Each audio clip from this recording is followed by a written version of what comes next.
As a child, Precious remembers having a talk with her parents before she started school. Behave yourself, because you know your skin colour's not the same. I was always like, Mum, people aren't racist. Like, don't be silly. Like, these people love me. And I never ever really understood what she meant, because I'd never experienced, like, overt racism. But I didn't understand the subtleties of racism. And it didn't take long for those kind of comments to start. And sometimes it almost felt like you were in a zoo.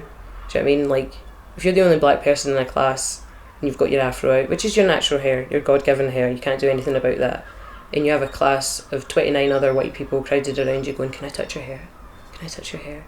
It gets very, very frustrating. But then you're just kind of like, oh, okay. Because you kind of know that's your place. Like, that's just what you do. You're the entertainment. Precious felt compelled to speak out about the racism she's experienced at the Black Lives Matter protest in Glasgow in June.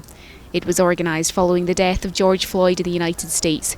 He died in custody, having been restrained by police officers. People that you have around you, people that you've grown up with, people that you thought you were close to, and then they'll turn around and they'll be like, oh, but that doesn't happen in Scotland.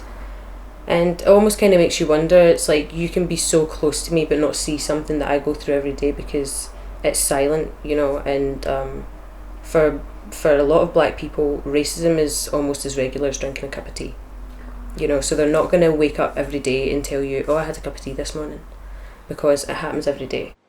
And that's something which is felt by so many and is often not talked about. Alemu is a vet, but he struggled to get a job when he came here following his studies 20 years ago. He eventually secured a position in Wales, and after gaining years of experience, he decided to try and return to Scotland once again, but he faced more difficulties. Surely it should be enough, it should be good enough to start looking for jobs in Scotland, but I didn't get any. One of them told me there may be a communication problem, and also how can client ask for you? Because I have got an unusual name. So these are excuses I was given. And actually these are things coming from highly educated people, from vets. Alemu eventually decided to start his own business, and he now runs a number of veterinary practices.